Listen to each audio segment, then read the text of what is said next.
On se retrouve donc pour la partie 2 de la tragédie d'Hillsborough. Après avoir parlé des enjeux de la demi-finale, de l'arrière-plan du hooliganisme et du West End, on finit par les responsables et les différents procès de cette tragédie.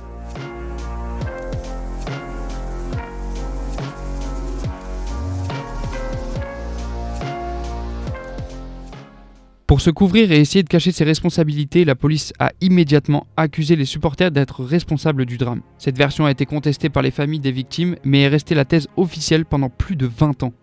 La réouverture du dossier à partir de 2010 a permis d'établir que la responsabilité pleine et entière revenait en fait à la police. Dès 15h15, au moment où le drame se déroulait dans la tribune et sur la pelouse, le chef de la police, David Duckenfield, donnait une première explication mensongère en disant que des supporters avaient forcé l'entrée du stade avant de pénétrer dans l'Eppings Lane Terrace. Ce mensonge fut corrigé dans les heures suivantes, mais sans changer l'explication sur le fond, à savoir que les supporters étaient responsables de la catastrophe. La porte avait été en fait ouverte sur l'ordre de la police parce que les supporters arrivés en retard et sans billets avaient créé à l'extérieur du stade une situation dangereuse et qu'il risquait d'y avoir des blessés ou des morts. Dans les jours suivants, cette version fut complétée en affirmant que beaucoup des supporters de Liverpool qui avaient provoqué la crise à l'extérieur et étaient entrés dans la tribune en chargeant étaient ivres.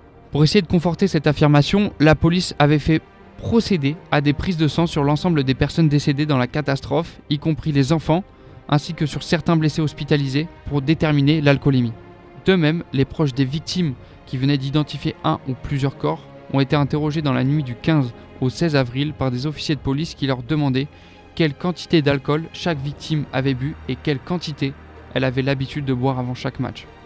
Cette version des événements fut présentée au Premier ministre, Margaret Thatcher, qui se rendit sur place le lendemain en y ajoutant des commentaires particulièrement désobligeants pour les supporters de Liverpool en tant que tels, comme par exemple « C'est classique, quand il y a Liverpool, c'est des opportunistes.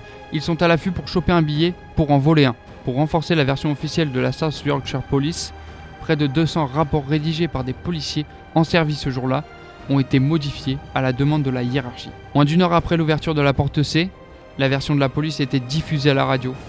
Dès le lendemain, la presse britannique reprit largement tout ou partie de la version des faits donnée par la police, contribuant ainsi à désigner les supporters hooligans comme les responsables aux yeux de l'opinion publique. Cette version fut aussi reprise à l'étranger, comme par exemple au journal télévisé en France, le soir même du drame. Le 17 avril 1989, le gouvernement désigne un haut magistrat, Lord Justice Peter Taylor, pour conduire une enquête non justicière sur les causes de la catastrophe. Il publia en août 89 un pré-rapport décrivant les événements, puis un rapport final en 90 émettant 76 recommandations afin d'améliorer la sécurité dans les stades. Le pré-rapport critiquait très sévèrement la police et mettait en évidence ses responsabilités dans la préparation du match et sa réaction aux événements ayant conduit à la catastrophe. Il écartait toute responsabilité des supporters, rejetant notamment les allégations faisant état de supporters violents, sans billets ou ivres. Ces conclusions furent immédiatement contestées et combattues par la South Yorkshire Police. À la suite des recommandations du rapport final, les règlements de la fédération anglaise et de la fédération écossaise de football ont été modifiés en conséquence. Les grillages ont progressivement été démontés dans les principaux stades britanniques, leurs tribunes ont été rénovées ou reconstruites pour ne plus comporter que des places assises. Ces changements ont ensuite été mis en œuvre dans la plupart des stades européens. Conformément à la procédure en vigueur au Royaume-Uni, le coroner de Sheffield ouvrit en avril 90 une procédure destinée à déterminer la cause des 95 décès à cette date. Le coroner décida de ne pas prendre en compte les conclusions du rapport Taylor, mais de s'appuyer sur une enquête confiée à la police du West Midlands. Les débats ont été dominés par la thèse de la responsabilité des supporters, à nouveau accusés d'être arrivés en retard et pour beaucoup ivres et sans billets, encore une fois. Le verdict fut rendu en mars 1991 et conclut à des morts accidentelles, je cite, ce qui exclut toute poursuite pénale. En 1993, la Haute Cour critique la manière dont le coroner avait conduit l'enquête et les débats, mais le verdict ne fut pas remis en cause. Les familles des victimes, les blessés, les survivants et la ville de Liverpool en général ont protesté contre le verdict du coroner, qu'ils dénoncèrent comme un déni de justice. Les familles ont estimé que la procédure avait été biaisée. Leurs critiques portaient en particularité sur la décision du coroner de ne pas tenir compte des conclusions du rapport Taylor, l'enquête de la police du West Midlands jugée trop complaisante pour la South Yorkshire Police et sa version des faits, ne pas avoir eu accès au dossier de leurs proches de manière satisfaisante, et la décision de ne couvrir les faits que jusqu'à 15h15 le 15 avril, le coroner ayant considéré que toutes les victimes étant décédées à cette heure et que ce qui s'était passé ensuite ne présentait pas d'intérêt pour déterminer la cause des décès. La commémoration des 20 ans de la catastrophe le 15 avril 2009 eut lieu au stade d'Anfield Road de Liverpool. Elle fut l'occasion de manifestations de soutien aux familles de la part du public qui réclamait justice pour les 96 à Andy Burnham, secrétaire d'État à la culture, aux médias et au sport. À la suite de ça, Andy Burnham obtient du Premier ministre Gordon Brown la réouverture du dossier avec la nomination d'un comité indépendant qui serait chargé d'examiner l'ensemble des documents disponibles, y compris de nombreux documents pas encore déclassifiés. Le rapport est accablant pour la police. Ses principales conclusions sont que la police du Sud Yorkshire était responsable de la catastrophe. Cette même police avait donné la priorité à la lutte contre le hooliganisme et au contrôle de la foule plutôt qu'à la sécurité des personnes.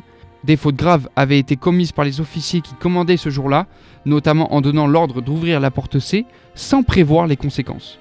La SYP, la South Yorkshire Police, avait orchestré et entretenu une campagne de mensonges destinée à tromper les autorités et l'opinion publique en désignant les supporters de Liverpool comme les responsables de la catastrophe. La SYP, encore une fois, avait modifié ou fait modifier plus de 150 rapports et témoignages d'agents et d'officiers en service ce jour-là pour qu'ils aillent dans le sens de la version des faits qu'elle voulait présenter. Le stade était dangereux et ni le club de Sheffield Wednesday ni les autorités municipales ne s'étaient souciés des failles de sécurité. Il y a aussi la réaction des services de secours qui ont été tardives, insuffisantes et peu efficaces. 41 personnes auraient pu sans doute être sauvées si le secours avait été mieux organisé. De plus, l'enquête du coroner avait été biaisée, les supporters n'étaient en rien responsables de la catastrophe et la justice n'avait pas été rendue. La présentation du rapport fit la une de la presse britannique et fut largement reprise à l'étranger. Le Premier ministre David Cameron accepte immédiatement et sans réserve les conclusions du rapport. Dans le Parlement, il présenta des excuses auprès, je cite, des familles de ces 96 personnes pour tout ce qu'elles ont enduré au cours des 23 dernières années, ajoutant, au nom du gouvernement et du pays tout entier, je veux dire que je suis profondément désolé de cette double injustice qui est restée en l'état pendant si longtemps. La SYP a présenté ses excuses 23 ans après.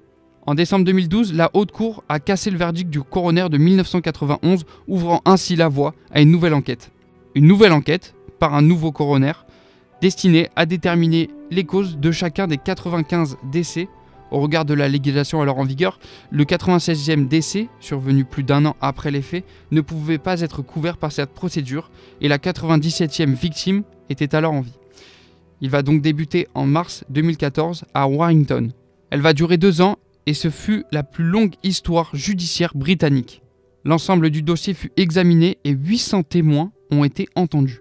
Chacun des décès fut étudié séparément de manière détaillée et contradictoire, à la différence de ce qui s'était passé lors de l'enquête 90-91. Au cours des débats, David Ducklefield, donc le chef de la police, je vous le rappelle, admit avoir menti en accusant les supporters de Liverpool et avoir été paralysé et avoir cessé de penser après avoir ordonné l'ouverture de la porte C. Il a aussi reconnu que ces décisions avaient été les causes directes de la catastrophe. Le verdict d'homicide involontaire par imprudence, négligence, ouvrait à son tour la voie à un procès criminel. À la suite de la publication du comité indépendant, la ministre de l'Intérieur, Theresa May, avait ordonné l'ouverture d'une nouvelle enquête reprenant l'ensemble des faits et des documents, l'opération Resolve, destinée à déterminer si des personnes devraient faire l'objet de poursuites pénales. En juin 2017, l'opération Resolve aboutit à l'ouverture de poursuites contre 6 personnes. David Ducklefield, qui commandait donc les forces de police le 15 avril 89 à Hillsborough, pour homicide involontaire par imprudence et négligence grave. Graham McCrull, qui était le responsable de la sécurité du club de Sheffield Wednesday en 89, est donc responsable de la sécurité du stade pour des infractions aux règles de sécurité. 3 anciens officiers et un ancien avocat de la SYP, soit pour avoir participé à la modification de rapports de police en service à Hillsborough, le jour du drame, soit pour avoir menti dans le but de faire porter la responsabilité sur les supporters de Liverpool. Les poursuites contre l'un des officiers ont été abandonnées et le procès des 3 autres aura lieu en avril 2020. Les poursuites contre l'un des officiers ont été abandonnées et le procès des 3 autres ont eu lieu en avril 2020. Le procès de David Ducklefield et Graham McCrull ont été ouverts en janvier 2019 devant la cour criminelle de Preston. En avril 2019, le jury a déclaré Graham McCrull coupable, notamment d'avoir organisé l'entrée des 10 100 supporters. En avril 2009, le jury déclara Graham McCrull coupable, notamment d'avoir organisé l'entrée des 10 100 spectateurs de l'Epingsley Terrace par 7 tourniquets seulement. Il fut condamné à une amende de 6 500 livres. En revanche, le jury ne parvient pas à un verdict majoritaire pour David Ducklefield, ce qui revenait à un acquittement. Désormais, il a 75 ans, il a été rejugé en appel à partir du 7 octobre 2019, toujours devant la cour criminelle de Preston. Le 28 novembre 2019, le jury le déclara non coupable, mettant ainsi fin à toutes les poursuites contre lui. Les familles des victimes protestent à nouveau contre ce verdict. Elles critiquèrent les services de la couronne pour la manière dont ils avaient conduit l'accusation et reprochèrent au juge qui avait présidé les débats lors des 2 procès de David Ducklefield de ne pas avoir été impartial et d'avoir influencé le jury en faveur d'un acquittement. Merci d'avoir écouté notre podcast. N'hésitez pas à vous rendre sur le site internet de Brénige FM pour découvrir l'intégralité de nos autres podcasts.